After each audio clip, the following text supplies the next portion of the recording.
Hoje nós vamos falar um pouquinho a respeito dos dois processos. Como é que é? Não entendi?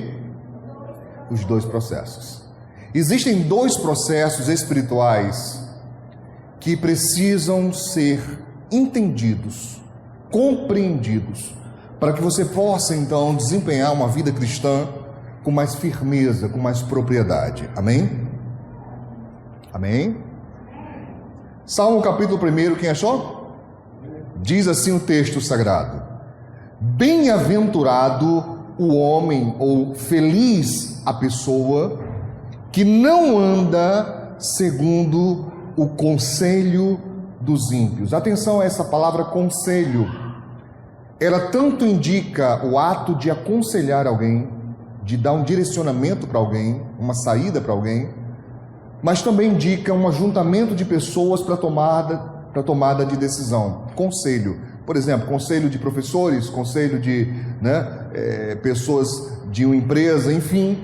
Um conselho tanto é o ato de aconselhar, quanto é um ajuntamento de pessoas para dar uma direção. E ele diz aqui: é feliz a pessoa que não anda segundo o conselho de quem? Dos ímpios. Fala isso, ímpios. O que é o ímpio? Não confunda ímpio com incrédulo. Incrédulo quem não crer. Ímpio é quem comete impiedade, ou seja, o contrário da santidade. Santidade é piedade. Impiedade é o contrário da santidade, ou seja, a pessoa que não anda segundo o conselho daqueles que são contrários à santidade. O que é o contrário da santidade? É o pecado. É o mesmo que dizer: olha, quer ser feliz? Não ande junto com gente pecador. E alguém há de pensar assim: poxa, pastor, fala Eloá. Há de pensar assim: pastor, mas eu não entendo, né? Todos nós não somos pecadores? Sim. Invariavelmente, todos nós somos pecadores. Não há ninguém aqui que não seja. Mas quando nós nos referimos a pecadores, estamos falando daquelas pessoas que amam a prática do pecado, amam viver no pecado. Você está entendendo, sim ou não? Sim ou não, irmãos? Então vou repetir isso. Feliz a pessoa, lê na sua Bíblia, bem-aventurado é feliz. Feliz a pessoa que não anda segundo o conselho dos ímpios, nem se detém no caminho dos pecadores, nem se assenta na roda dos escarnecedores. Então é muito conhecido. É um texto que quem é cristão de fato, de verdade, já sabe de cor. Mas uma coisa é você ser consciente dessa palavra, você aprender essa palavra. Outra coisa é praticá-la.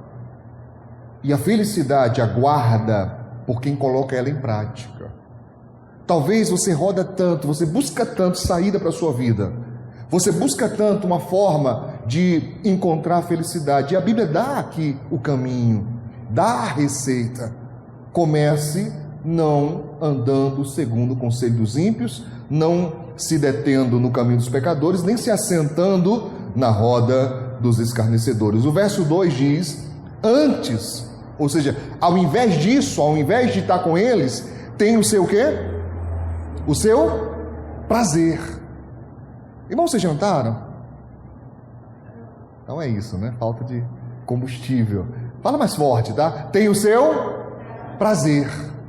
Guarde essa palavra, por favor, porque ela vai ser muito importante para nós aqui nessa noite. Tem o seu prazer na lei do Senhor. Olha isso. Olha isso. Quem tem prazer na lei de Deus, prazer, não é só saber, prazer na lei do Senhor, né? E na sua lei medita de dia e de noite. Qual é a consequência? Quando eu me afasto do mal e eu passo a ter prazer na palavra de Deus, nas coisas de Deus ou na lei de Deus, como está aqui disposto, né? E nessa lei eu medito de dia e de noite. Não é que você vai ficar 24 horas lendo a Bíblia, não é isso. Mas é, sabe, em períodos do dia, você sempre lembra de meditar na palavra, de colocar a palavra no seu coração. Ele diz: qual é a consequência? Será como uma árvore plantada junto a ribeiros de águas, a qual dá o seu fruto no tempo certo, ou na estação certa, ou no seu tempo. As suas folhas não cairão, e tudo quanto fizer, prosperará. Não são assim os ímpios, mas são como a moinha ou como a palha, né, que o vento espalha. Por isso os ímpios, olha, por essa razão, os ímpios, eles não subsistem no juízo, né? Nem os pecadores na congregação dos justos. Porque o Senhor conhece o caminho dos justos, porém o caminho dos ímpios perecerá. Guarde isso em nome de Jesus. Por que muitas pessoas não conseguem permanecer na congregação dos justos? E aqui eu falo tanto a igreja física, congregar-se, quanto a igreja como corpo de Cristo. Por que muita gente não consegue permanecer? É sobre isso que eu queria falar aqui nessa noite. Mas antes de eu falar, eu queria que você olhasse para o seu irmão aí, mesmo mascarados do jeito que estão. Olha para o irmão aí, da frente, de trás, de lá. Diga para essa pessoa assim, tá? Não é com você, mas é por você. Amém? Não se sinta atacado, atingido. Não é com você, mas é por você essa palavra hoje que o Senhor vai falar conosco aqui. Então por que algumas pessoas não conseguem permanecer? Eu não sei você, mas eu conheço muita gente que tenta. E bom, estou falando de gente que tenta, se esforça para estar na igreja, se esforça para estar com Cristo, mas quando vê, a pessoa cai. Pensa que não, a pessoa desvia, esfria, daqui a pouco começa tudo de novo, destaca zero. Passa um período e você até pensa, poxa, agora está uma bênção, agora vai. Daqui a pouco a pessoa cai de novo, e de novo. E por que isso acontece? É sobre essa premissa, essa afirmação que eu gostaria de falar com você aqui nessa noite, falando a respeito dos dois processos, amém? O primeiro processo que eu quero falar com você é do mundo para a igreja. Como é que é esse processo da pessoa que sai do mundo no sentido de sistema mundano, amém? Não é planeta Terra, sistema, né, dominado pelas forças malignas. Como é que é esse processo do mundo para a igreja? Se você for rápido de endereço aí, se conseguir achar rápido na Bíblia, ache Romanos capítulo 12, é um texto que eu repito muito, porque eu amo esse texto, ele é muito revelador para mim, muito forte para mim, tá? Romanos capítulo 12, é no Novo Testamento, carta de Paulo aos Romanos, capítulo 12,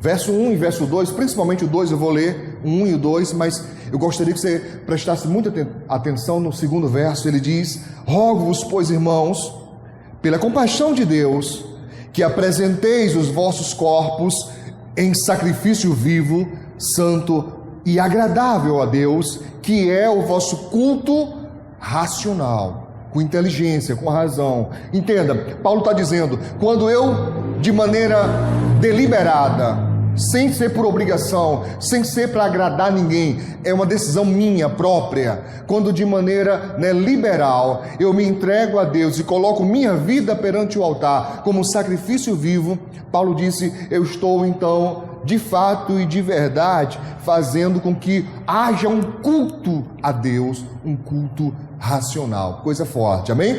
E o segundo verso ele diz, e não sede conformados com este mundo, não vos conformeis, ou não se encaixe, nesse mundo, mas sede transformados pela renovação. Fala isso, renovação. Fala mais uma vez, renovação. A turma aqui já está linda de saber, olha para eles aí, estão tudo lindos de ouvir eu falando sobre isso. O que é renovar? Renovar não é recalchutar, renovar não é colocar remendo, renovar não é colocar manchão, mas renovar significa pegar algo e tornar de volta ao estado original. No nosso caso, não é fazer você voltar a ter uma mente de criança, mas é você ter a mente de Cristo, ao estado original antes do pecado, a mente de Cristo. Por essa razão, Paulo, ele expressa isso uma vez mais, dizendo, nós temos a mente de Cristo. Ou seja, se eu penso agora igual eu pensava antes, eu vou agir agora como eu agia antes. É simples assim, irmão. Não é o fato de você estar vindo à igreja, congregando aqui na AME ou em qualquer outra denominação cristã, que vai fazer você mudar de vida. Não vai. Você vai até obter informações, você vai até ser aculturado, ou seja, você vai receber uma nova cultura, né? Você vai andar com a Bíblia, vai aprender a dizer amém, vai dizer aleluia, glória a Deus, vai pegar novos hábitos, mas a transformação, que a Bíblia chama de conversão, ela não se processa dessa forma. Então você vai conhecer crentes que passam a vida inteira na igreja, mas não muda. Não muda. Eu conheço pessoas que já galgaram cargos na igreja, né? Pessoas que chegaram como membro, hoje já são até pregadores, mas não mudam. Continuam sendo a mesma pessoa que sempre foram. Por que razão? Porque a igreja não muda ninguém. É uma transformação que só é possível quando há mudança de entendimento, quando há uma transformação da compreensão. Então somente a partir daí a pessoa sofre mudança, que a gente chama de conversão. Tudo bem? Ele diz: transformai-vos, né, pela renovação do vosso entendimento, para que experimenteis. Ou seja, para que você consiga degustar, experimentar, né, da boa, agradável e perfeita vontade de Deus. Então essa é, né, ou este é o processo que ocorre quando alguém de fato se converte. Ela vem do mundo e ela vem carregado de hábitos, né, de criação da sua própria cultura familiar. Ela vem carregada, né, de trejeitos. E quando ela tem contato com as coisas de Deus e ela abre o coração para Deus, o entendimento dela começa a mudar. E ela começa a dar ouvidos à voz do Espírito Santo de Deus. E diz a Bíblia Sagrada que ele, não eu, ou qualquer outro pregador, ele convence o homem, a mulher, o ser humano, do pecado, da justiça e do juízo. Então a pessoa olha e fala: eu não vou fazer mais isso, porque isso não agrada a Deus. Você está entendendo, sim ou não, irmãos? É uma mudança que ocorre interna e depois se exterioriza. Depois é claro, é patente, é mostrado do lado de fora, porque já houve essa mudança de dentro. Mas eu preciso que você aprenda o seguinte, queridos, tá? O que as pessoas buscam quando elas largam o mundo e vêm para Jesus? Elas buscam prazer. Anote isso, por favor. É sempre uma busca por prazer. Como assim, pastor? Lembra que lá em Salmos diz: antes o seu prazer está onde? Na lei do Senhor, e na sua lei medita de dia e de noite. A pessoa não tem paz, a pessoa não tem equilíbrio, ela não tem felicidade, ela não tem estrutura psicoemocional ajustada, e ela vem na igreja e ela começa a sentir paz, ela começa a sentir alegria, ela começa a ter prazer em coisas simples, e essa busca por prazer do ser humano começa a ser transformada na vida da pessoa. Você está entendendo, sim ou não? Eu queria ler alguns textos para poder firmar isso aqui. Se você puder acompanhar, atente aí bem rapidinho, certo? Salmo capítulo 37, Salmos capítulo 37, verso de número 4, né? Texto muito conhecido que diz também: agrada-se ou agrada-te ou deleita-te no Senhor, e Ele satisfará o quê? O desejo do teu coração. Está vendo aí? Eu me agrado de Deus, ou seja, eu tenho prazer em Deus, nas coisas de Deus, e Ele vai satisfazer o quê? O desejo. É uma busca por prazer, é uma busca por satisfação. Quando eu digo prazer, por favor, entenda, interprete prazer como felicidade. Tá certo? Quando eu falar prazer, entenda como felicidade. É uma busca por felicidade. É uma busca por sentido da vida. Por que as pessoas então vêm para a igreja? Porque começa a fazer sentido para ela. Eu não sei se você já teve essa experiência. Se teve, eu vou pedir para você levantar a mão quando eu vou falando, tá? Quem aqui já sentiu muito prazer em louvar a Deus? Levanta a mão. Prazer, assim, de dentro, assim, aquela... Ninguém? Levanta, irmão, ó, dedinho assim, eu sou meio assim, ó, eu, pastor, poxa, já senti muito prazer em louvar a Deus. Muito. Ou sinto prazer em louvar a Deus, né? Coloquei sentiu, a pessoa talvez veja só como passado, né? É muito bom, gostoso, pastor. Já sentiu muito prazer? Assim, na alma, assim, se alegrando assim dentro, né? Uma coisa assim, só quem passa é que consegue entender isso. Uma alegria em poder adorar a Deus. Tá? Uma alegria em poder bendizer ao Senhor. É disso que eu estou falando. Sabe, começa a fazer sentido para a pessoa. Por que ela está cansada? Por que ela está, né, fadigada de uma semana de trabalho? E num domingo, ao invés de relaxar, dormir, como muitos fazem, a pessoa não, mesmo cansada, ela fala, não, mas eu tenho que ir na casa do Senhor, eu tenho que louvar a Deus, eu tenho que agradecer a Deus, eu tenho que terminar uma semana e começar outra semana na presença de Deus. Lembra como Deus fazia com Adão e com Eva, que a cada fim de dia, começo de outro, ou seja, na virada do dia, Deus estava com eles, e a pessoa sente essa falta de estar na casa de Deus, e quanto mais a pessoa faz isso, parece que mais vontade dá de fazer. Você está entendendo, sim ou não? Por isso faz menção, e a gente lembra com alegria, quando a Bíblia Sagrada diz, palavra do rei Davi, ele fala assim, alegrei-me quando me disseram, ou me convidaram, né? Vamos à casa do Senhor. É um prazer para a pessoa, é uma alegria para a pessoa, certo? Amém? Eu estou falando de quem tem aliança com Deus, é um prazer. Olha aí, Neemias capítulo 8, profeta Neemias. Quando chega nos profetas maiores e menores, a turma tem mais dificuldade, né? Mas seja rápido, encontre Neemias capítulo 8, verso 10. Se não der tempo de abrir, ouça. Importante que você ouça. Disse-lhe mais, ide, comei as gorduras e bebei as doçuras, e enviai porções aos que não têm nada preparado para si. Porque este dia é consagrado ao nosso Senhor. Portanto, não vos entristeçais, porque a alegria do Senhor é a vossa força. É uma coisa maravilhosíssima, irmãos. Você pode estar triste, você pode estar preocupado, você pode estar, né, angustiado, mas se você tem aliança com Deus e você começa a orar, a louvar, a adorar, aquilo é transformado.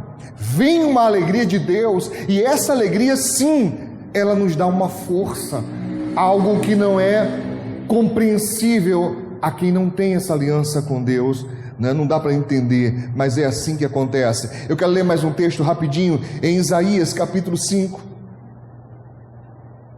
A Bíblia Sagrada diz assim no verso 1 ao 3: a vós todos que tendes sede, vinde às águas, e os que não têm dinheiro, vinde comprai e comei. Sim, comprai sem dinheiro e sem preço vinho e leite. Porque gastais o dinheiro naquilo que não é pão, e o produto do vosso trabalho naquilo que não pode satisfazer.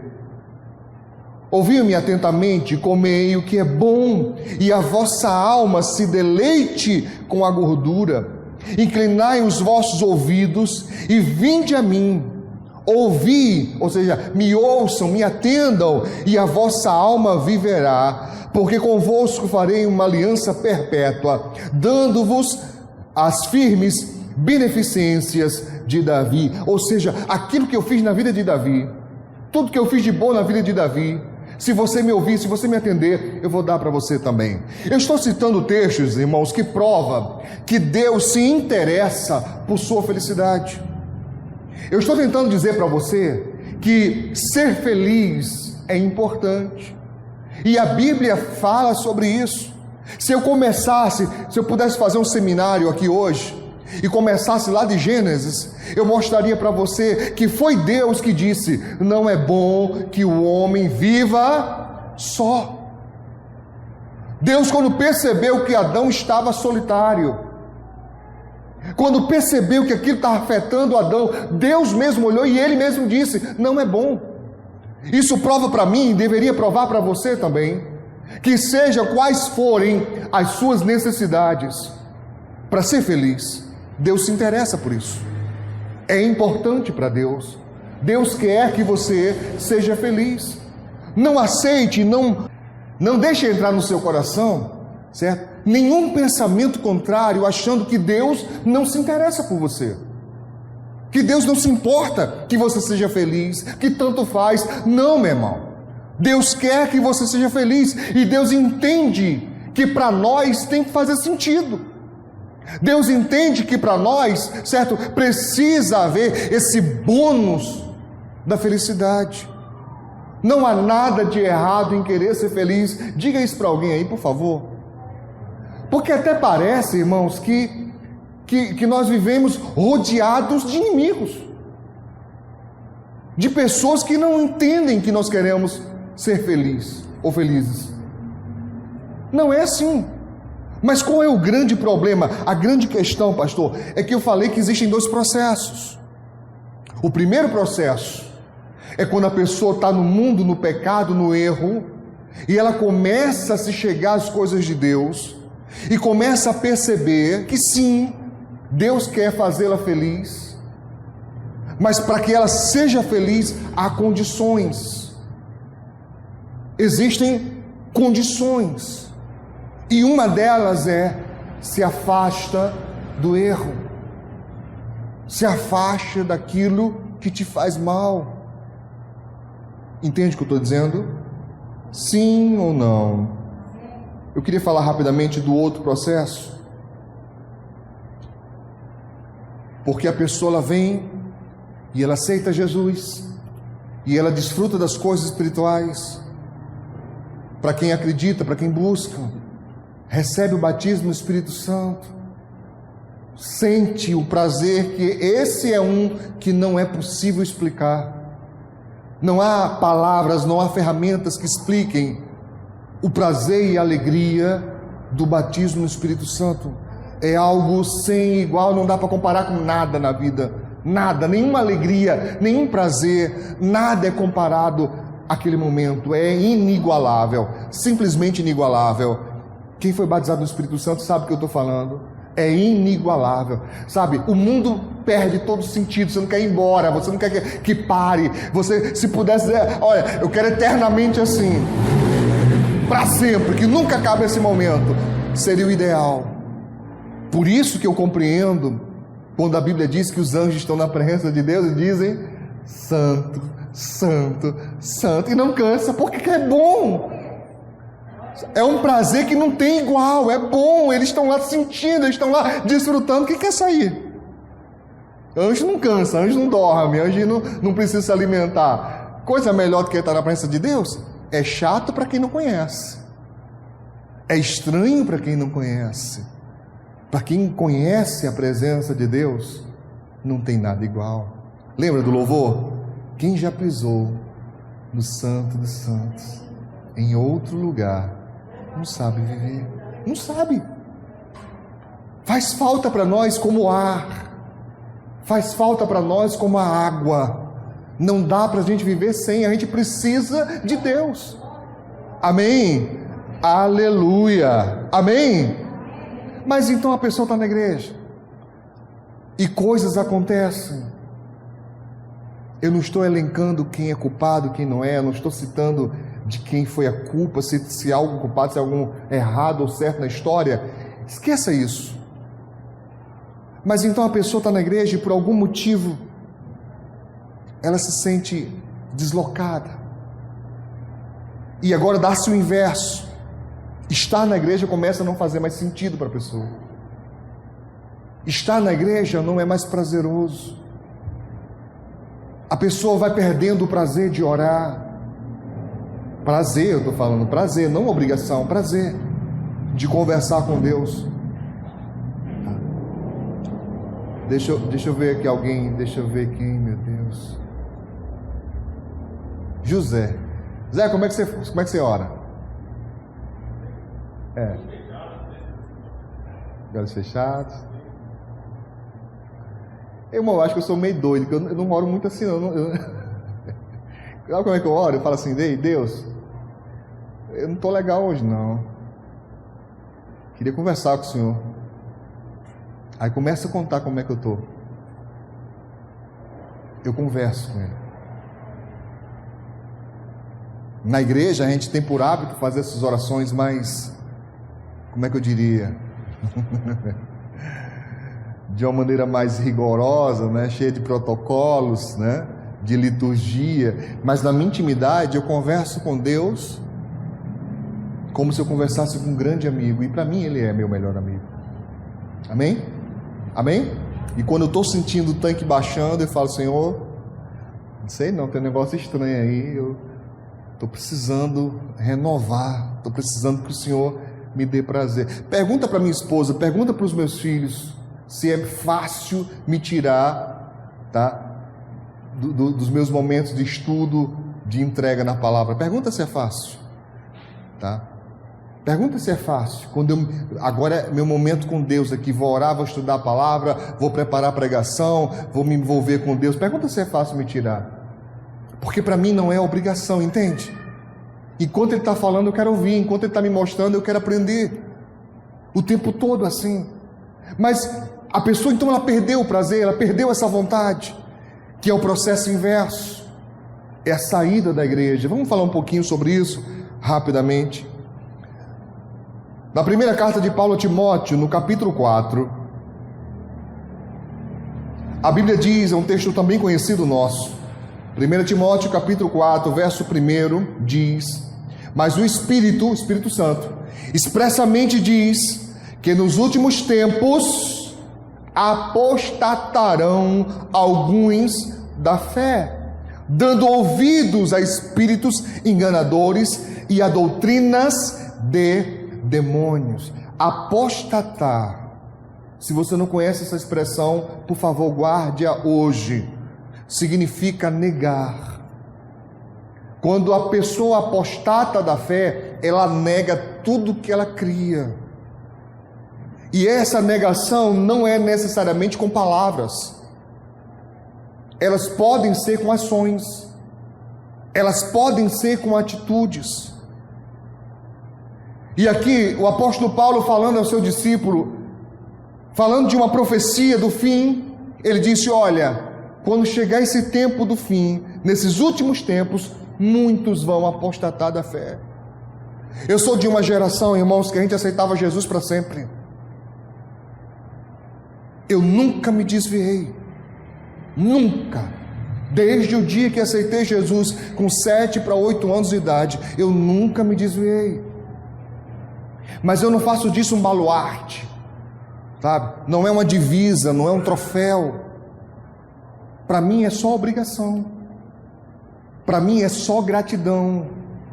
Eu não encontro motivos para abandoná-lo. E meu irmão, se você tivesse ideia do que eu já passei na minha fé, se você tivesse ideia da vida que eu já levei, poucas pessoas lembram. Já disse algumas vezes, eu morei na rua. Eu fui expulso de casa por causa da minha fé. Eu não fazia nada de mal, nada de errado. Não bebia, não fumava, não drogava, nada. Eu só ia para a igreja e mesmo assim fui expulso de casa por causa disso. Não tinha onde morar, fui para a rua. Foram quase 4 anos morando na rua, irmão. Isso é muito sério. Pessoa de 13 anos de idade. Mas eu nunca me entristeci por causa disso. Eu continuava vindo à igreja, eu me tornei obreiro, os obreiros não sabiam da minha luta, porque todo mundo terminava o culto e ia para casa, e eu tinha vergonha de dizer que não tinha casa para onde ir. Dormia na praça, lá na minha cidade, Mossoró, numa praça chamada Praça do Pax. Vi tanta coisa ali de madrugada, você não tem ideia. Passei tanta fome, tanto frio, mas não tinha motivo para largar Jesus. Depois comecei a ver líderes, pastores, presbíteros, obreiros. Eu já vi tanta gente fazer patifaria, miséria na obra, irmão. Mas isso não movia dentro de mim o desejo de abandonar Jesus. Pelo contrário, isso me fazia cada vez mais dizer: tem misericórdia de mim. Porque cada queda de um irmão meu me deixava de orelha em pé. Porque eu lembrava quando o pastor pregou, e eu guardei isso, ele dizia: olha, a Bíblia Sagrada diz, aquele que pensa está de pé, cuide para que não caia. Então eu ficava mais esperto ainda, mais alerta ainda. Mas aqui o apóstolo Paulo ele dá como sinal dos últimos tempos: abandonar a fé. Abandonar a fé, apostatar do que cria. E por que as pessoas fazem isso? Porque elas dão ouvidos a espíritos enganadores e a doutrina, o ensinamento de demônios. E o versículo 2, olha aí, diz assim: pela hipocrisia de homens que falam mentiras, tendo cauterizada a sua própria consciência. Já expliquei aqui o que é cauterizar. Na Idade Antiga, nas guerras, principalmente nas guerras, não havia médico suficiente. As pessoas tomavam ali num golpe de espada, de lança, de flecha. E o que muitas vezes eles faziam? Esquentavam o ferro até ficar em brasa e colocavam sobre a ferida. Esse fechar a ferida a fogo é cauterizar. A pessoa pode ter inflamação, mas ela não vai morrer de hemorragia. Então eles preferiam uma coisa que dava para tratar depois. Entende o que eu estou falando? Cauterizar o fluxo, para que ele não continue. E quando a Bíblia fala de cauterizar a consciência, por favor, guarde isso. Cauterizar a consciência é quando você fecha a passagem da consciência. Não entra mais. Não tem quem convença mais. Você pode trazer o melhor orador, o melhor pregador, você pode trazer a pessoa mais ungida e consagrada, para o outro tanto faz. A pessoa não dá ligança para aquilo, ela não liga para aquilo. Por quê? Porque para ela, pessoa, não sexo feminino, para a pessoa, tanto faz. É aquele velho pensamento: que manda na minha vida sou eu. E na verdade não é. Quem está mandando na vida da pessoa não é ela. São os desejos, são as vontades da carne. Está me compreendendo, sim ou não? E eu torno a dizer: continua sendo uma busca por prazer. A pessoa perdeu o prazer de estar na presença de Deus e agora quer preencher essa falta com os prazeres que o mundo oferece. Porque de uma coisa eu estou bem certo: a pessoa precisa ter prazer para viver. Prazer, você lembra que eu falei no início? No sentido de felicidade. Precisa, não dá para viver infeliz a vida inteira. Ninguém suporta isso. Então, se eu não tenho mais prazer na presença de Deus, o que eu faço? Eu vou tentar arrumar isso fora. E muitos, ou são muitos, os que fazem isso. Em Deuteronômio, capítulo 5, é no Antigo Testamento, quinto livro da Bíblia. Deuteronômio, no capítulo 5, verso 21, diz: não cobiçarás a mulher do teu próximo, e não desejarás a casa do teu próximo, nem o seu campo, nem o seu servo, nem a sua serva, nem o seu boi, nem o seu jumento, nem coisa alguma do teu próximo. Isso aqui, irmãos, fala da lei do desejo, viu? Quer anotar? Lei do desejo. Eu posso desejar coisas da minha vida? Pode. O que eu não posso? Aí Deus explicou: você não pode desejar nada que seja do outro. Nada. Me custa dizer, irmãos, que muitas pessoas não obedecem mais isso. Eu posso ver, por exemplo, deixa eu ver aqui, Cintiane tem um carro bonito. Aí eu falo: poxa, que carro bonito. Que marca que é? Que modelo que é? Ah, gostei, bem confortável, bem legal. Poxa, Um dia eu vou ter um desses. Não tem problema nenhum. Gostos parecidos. Mas a que me refiro é quando a pessoa quer aquele. Porque o outro tem, então eu tenho que ter também. Então, dê no que der, eu vou fazer também. Porque o outro tem, então eu tenho que ter. E essa tem sido uma marca dessa geração, irmãos. Ter. Ter vale mais do que ser. Uma vez, o evangelista Manuel, eu cheguei,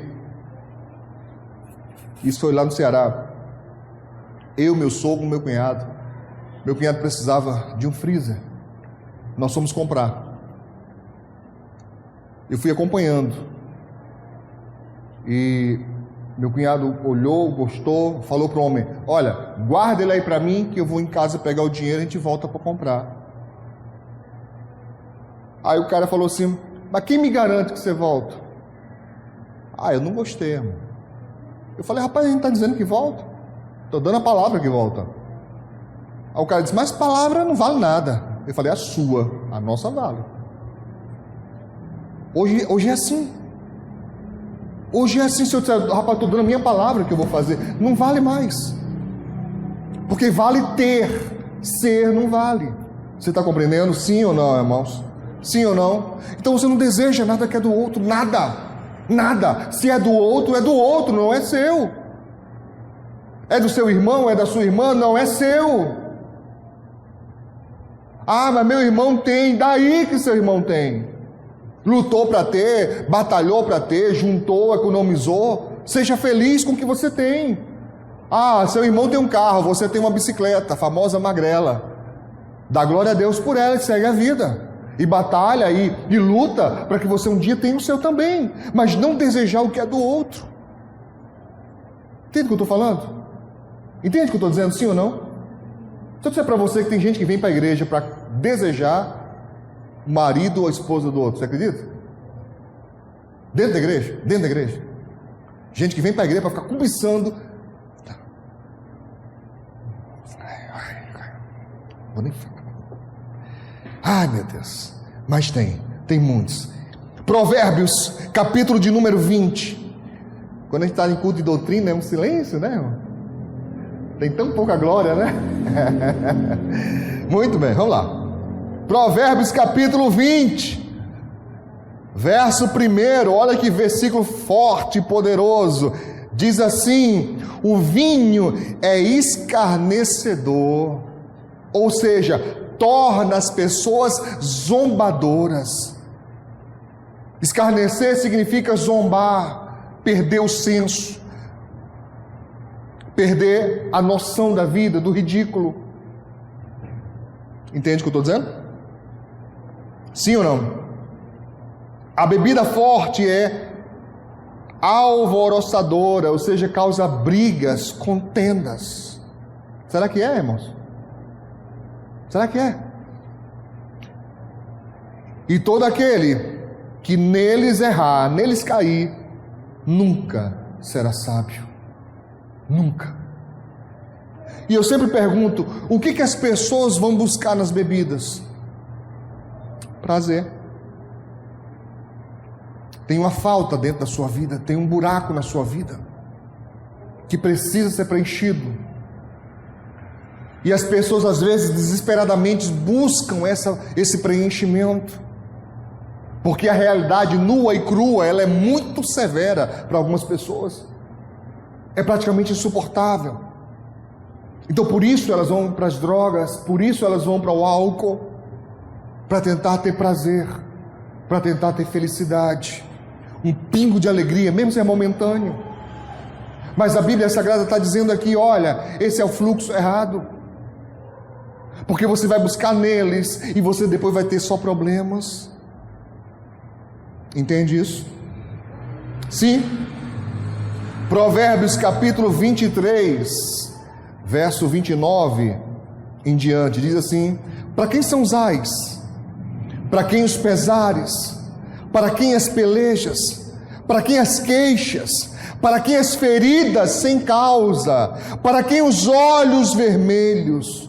Diz aqui ele: para os que se demoram perto do vinho, para os que andam buscando bebida misturada. Olha a turma da caipirinha. Ais, dores, problemas. Você não consegue encontrar uma pessoa, uma sequer, que busca nos prazeres que a carne oferece, satisfeita. Uma vez eu falei isso aqui, eu acho que nem todos entenderam. O pecado é doce, repete isso. Repete mais forte. O pecado é doce. Se pecado fosse amargo e doesse, ninguém pecava. Ninguém pecava. Pecado é doce, é prazeroso. Qual é o problema do pecado? É a conta. Porque o pecado, ele está trabalhando para você. Você está entendendo? Ele trabalha para você, te dando o que você quer, prazer. Só que a Bíblia diz que o pecado não trabalha de graça. Diz para o teu irmão aí, o pecado não trabalha de graça. O pecado, ele quer ser pago. E qual é o salário do pecado? A morte. O que é que confunde as pessoas? É porque ela peca uma vez, peca duas, peca três, peca quatro e ela não morre. Então, Satanás consegue convencer as pessoas que talvez não seja tão severo assim, talvez não precisa ser tão duro assim, talvez não tenha tanto problema. Mas o que as pessoas esquecem, queridos, é que a morte, primeiramente, ela é espiritual.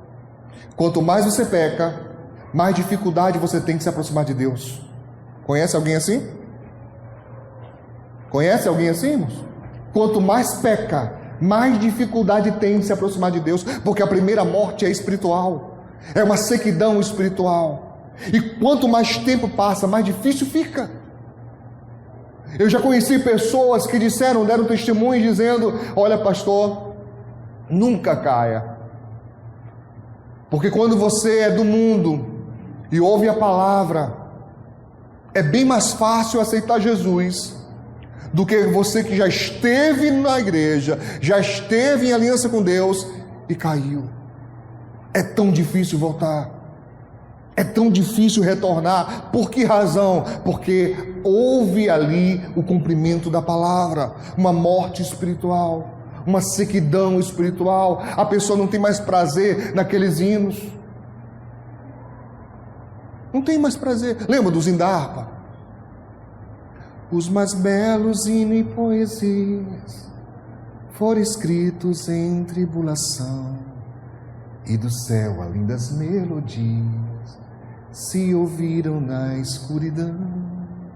Irmão, eu lembro de criança, a gente cantando isso na igreja. E muitas vezes, só nesse hino, ainda a harpa, a igreja começava a chorar. Daqui a pouco tinha um mover dentro da igreja. Eu lembro de períodos, irmãos, que bastava começar a oração e a igreja começava a se envolver com Deus. Não precisava esforço, não precisava ninguém ministrando, dizendo: fale com Deus, ore, diga aleluia, diga glória a Deus. Não precisava, isso era a nossa cultura, isso já era comum. Eu sou de um tempo que a igreja abria e os crentes chegavam meia hora antes de começar o culto, porque a gente ficava meia hora de joelho. Dali para cá começar os crentes espertos, que como começava meia hora antes, eles chegavam meia hora depois, e já tinha passado a oração de joelho, que era não para ficar meia hora de joelho. Chegou, tinha que orar, não tinha jeito. Já tinha um diácono na porta ali esperando, né? Abria a porta já ia dizendo: olha, tem um vaga ali. É como diga, vai orar. E se você falasse qualquer coisa, o pastor tinha um sinetazinho lá no púlpito.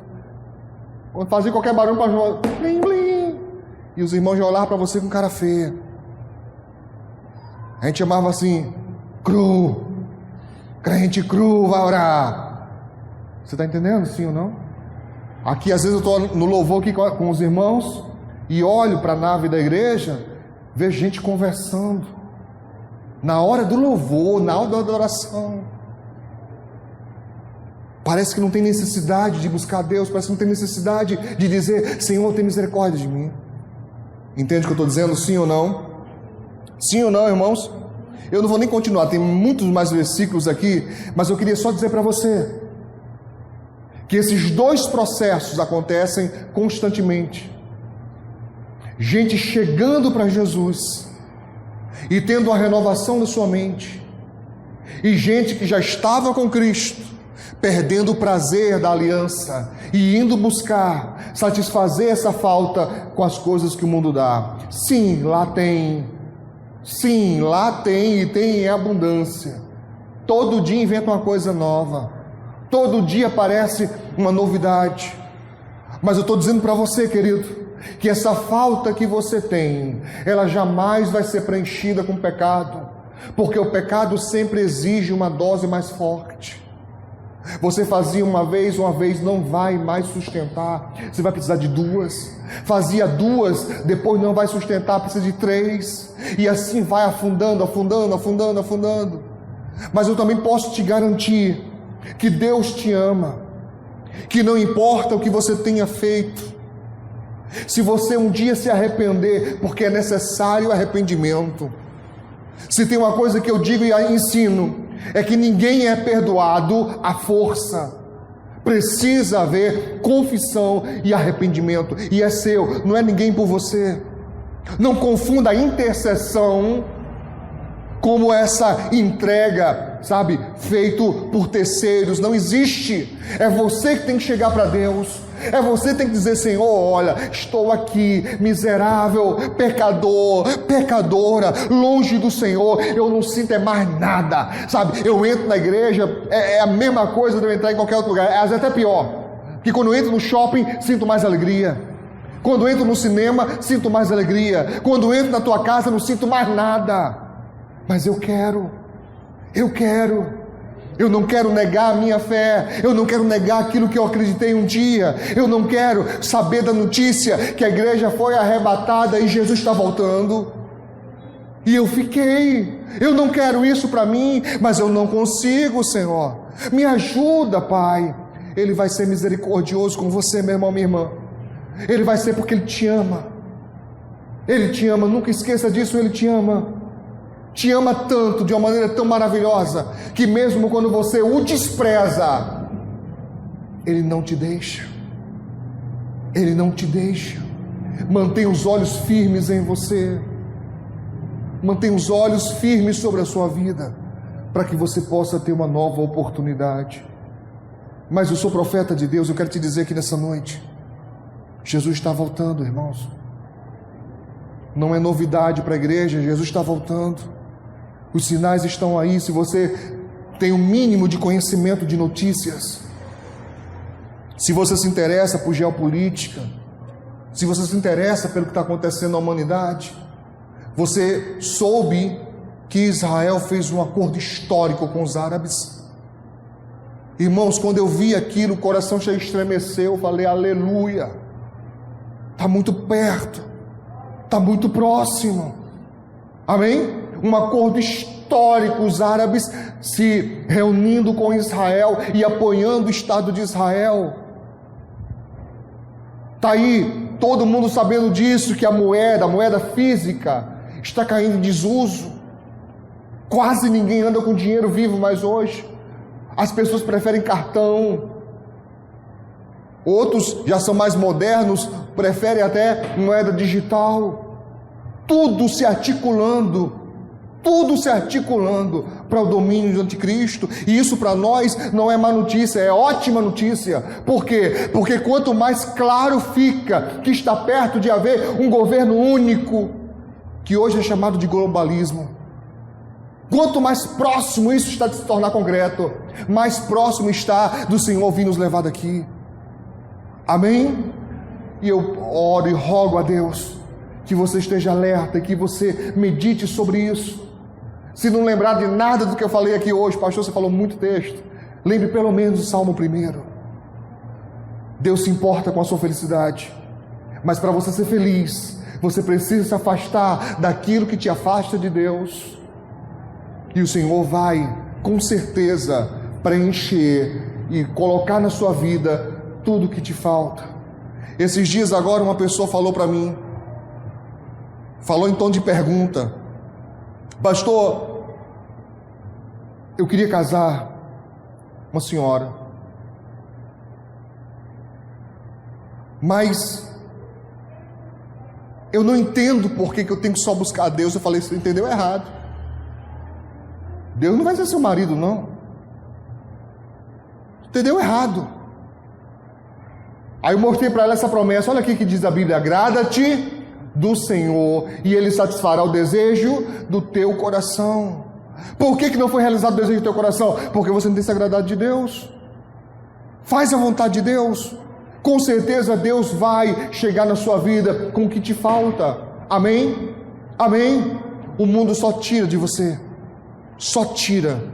O mundo só leva embora de você. Deus não.